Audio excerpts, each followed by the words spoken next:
here at the corner of Constitution and 3rd. Protesters are gathering to protest Trump's motorcade as he heads towards the State of the Union. As everybody knows, the State of the Union has been historically delayed this year by the president's government shutdown, and protesters are here to tell him what they think of his ungovernable job as our president so far, shutting the government down, locking children in cages for literally no reason. And we are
again, we're at the corner of Constitution and 3rd by the United States Capitol.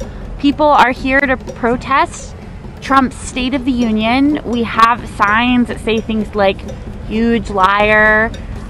People definitely seem pretty upset about the Russian collusion that's occurred between our president and Vladimir Putin. I think there's definitely a sense of outrage that an individual who has been credibly accused of multiple federal crimes is still able to address Congress in this honorific manner. As everybody knows, the State of the Union is historically given in January, but it's given today in February because the president shut down our government for an unprecedented amount of time. Most Democratic women are wearing white. White is the color of suffrage, and it seemed to be a nod not only to our foremothers who did so much to create equity in this country, but as a promise to the American citizens that in this Congress, which is historically has a historical number of female representatives, women's rights, middle class rights are going to be represented.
corner of 3rd and Constitution in Washington, D.C. by the United States Capitol.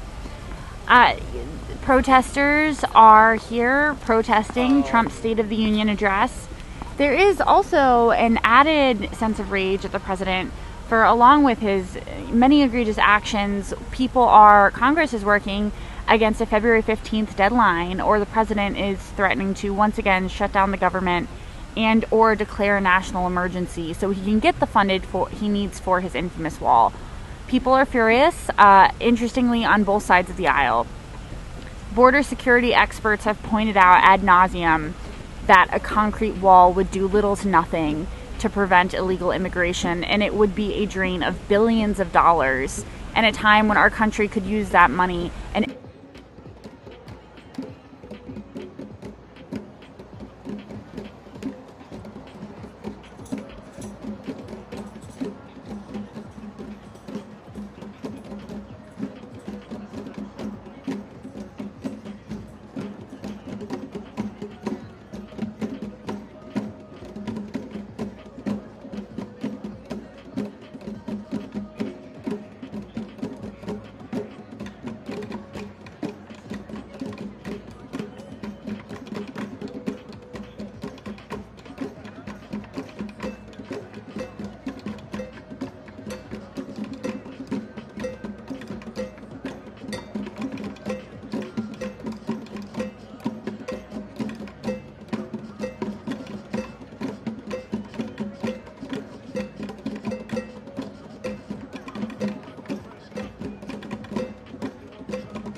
So for those just tuning in, we are at the corner of 3rd and Constitution.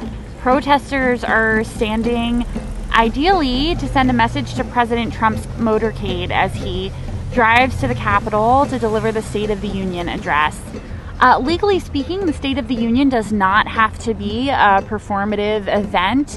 It could technically be just a written statement, but Nancy Pelosi deferred this traditional addressing to Congress after the president shut down the government. It was seen as a charismatic power move, and it worked. Sure enough, Trump caved to the last demands of the government shutdown, but he's threatening Americans with another one by February 15th if he can't get the funding he wants for his pet project, with the added threat of declaring a national emergency to subvert billions of dollars for his ineffective wall. In the audience of the State of the Union will be any number of guests, Congresswoman Alexandria Ocasio-Cortez has brought a young woman from the Center for Popular Democracy, the one who addressed Jeff Flake in the elevator over the Kavanaugh hearings, proving that this Congress is really interested in exalting activism and grassroots activism. Also in the audience will be any number of Democratic lawmakers who will be running against Trump in 2020. A lot of them will be wearing white in solidarity with the suffrage movement and in solidarity with all women in America right now. Many have called this the Year of the Woman, as this Congress has historically elected more women than ever before. It is a very exciting time to be here, although a scary one. And I think that's what these protesters are here to let the president know.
Again, we're at the corner of 3rd and Constitution. Protesters are hoping to send a message to President Trump as he drives by on his way to the State of the Union. You know, this has always been an incredibly divisive executive, but this year the State of the Union is coming at a particularly bizarre time.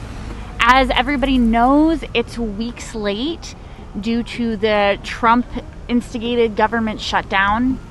It's very likely we'll have another one if by February 15th the executive office of our government doesn't feel palliated in their desire to have a completely insane border wall.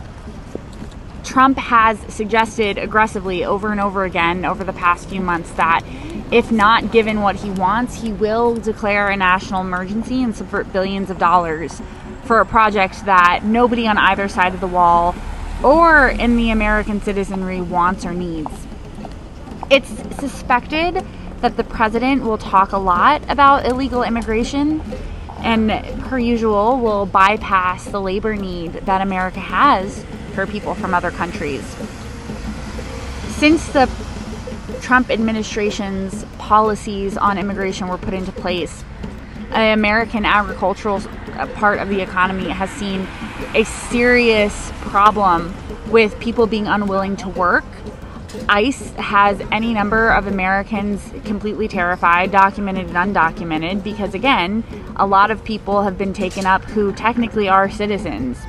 We have people who are no longer willing to farm our fields, and why would they? If you're terrified that you're going to be deported for going to work, I would call out of work too. It's very strange that Trump has picked undocumented workers as his target, but it's entirely in line with his motif and his shtick of creating a straw man to gain power and subvert the political power he currently has for his own financial and narcissistic interests.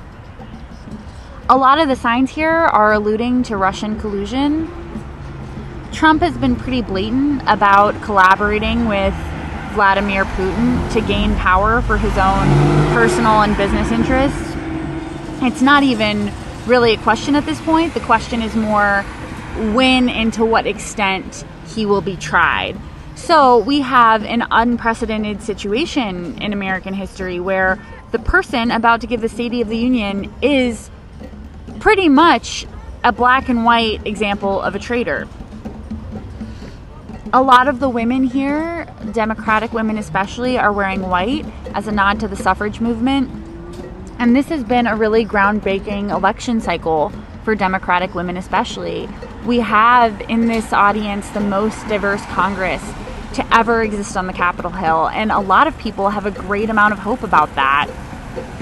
Congresswoman Ilhan Omar, Rashida Tlaib, Alexandria Ocasio-Cortez have been incredibly outspoken about issues that a large majority of Americans say they care about. Healthcare, climate equity, income inequality. We're coming up on the first tax season where Trump's blatantly classist tax policies will be implemented, and a lot of people are crying out in protest. These are people who were told that they would benefit from a businessman's tax breaks and instead are finding that they're giving more money to their federal government. Trump is kind of emblematic of the Republican paradox of claiming to believe in small government while providing blatant outsized corporate welfare that does nothing but make the middle class smaller and more fragile.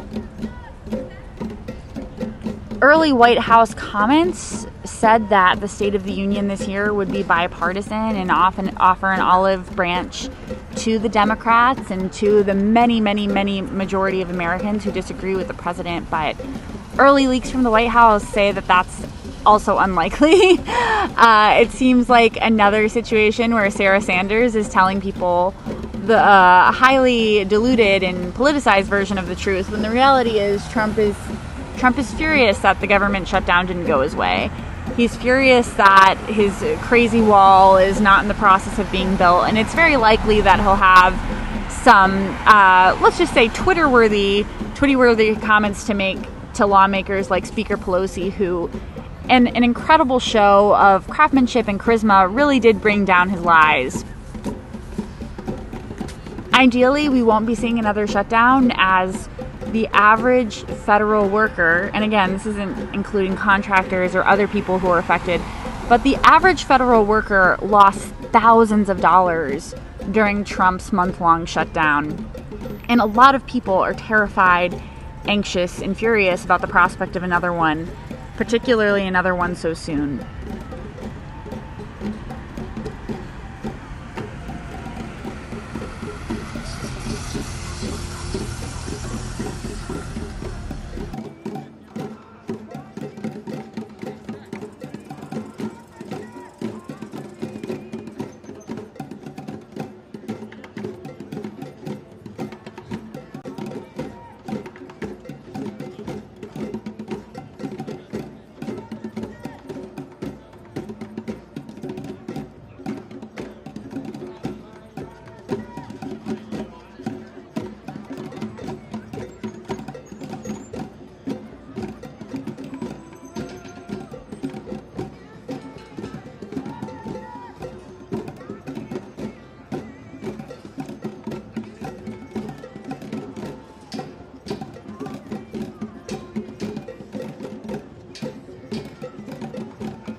the corner of Constitution and 3rd, protesters are here hoping to inform President Trump of their displeasure. This should be a very interesting State of the Union address, albeit a belated one by a couple weeks. It's suspected that the president will discuss illegal immigration, his border wall. It's almost positive that he will not address things that other lawmakers are discussing, like the Green New Deal, like a need for education reform, the fact that teachers all over the country are protesting and striking so they can provide better care for their students. One of the major problems with Trump is not just his racism, his sexism, his truly incompetent nature as a treasonous leader, but the fact that he is just entirely tone deaf and out of touch with the very real problems Americans are currently facing. When it comes to things like gun control and racial violence, he either stands firmly on the side of evil or says nothing. And more than just protesting this administration, Americans are definitely feeling a growing need to run for office, get politically involved, become activists, even if they're people who before this weren't the type of individuals to really find politics compelling. There's so much going on right now in 2019 that to have a terrifyingly incompetent leader, even if he weren't malicious and racist, would just be beyond the pale.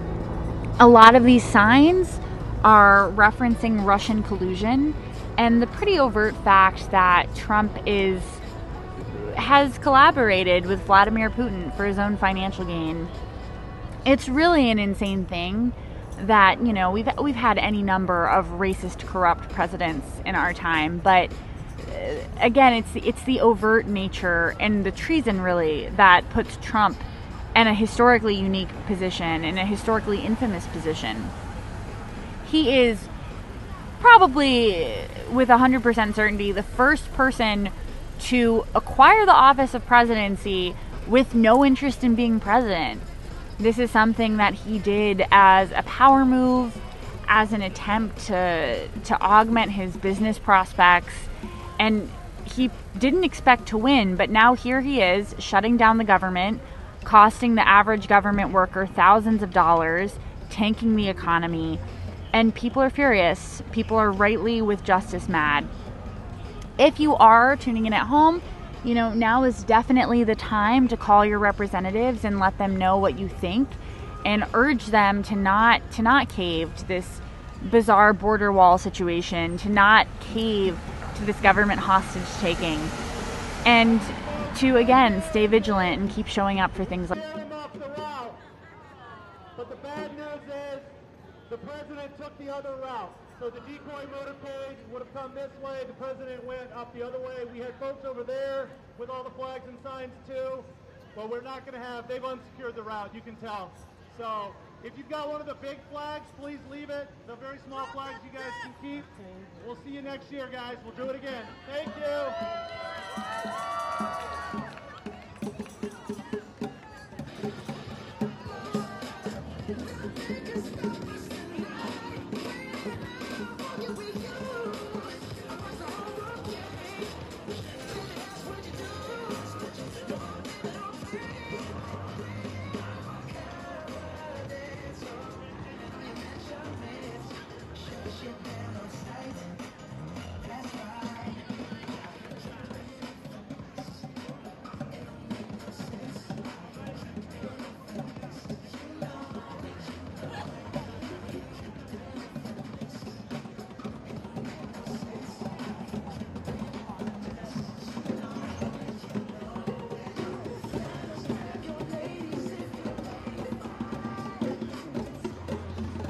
For everyone for joining us. You know, for those of you boycotting the State of the Union, we applaud you. And once again, Stacey Abrams will be given the official Democratic response to this nonsense. Definitely hear what she has to say. Stay vigilant, stay involved, and thank you for being here.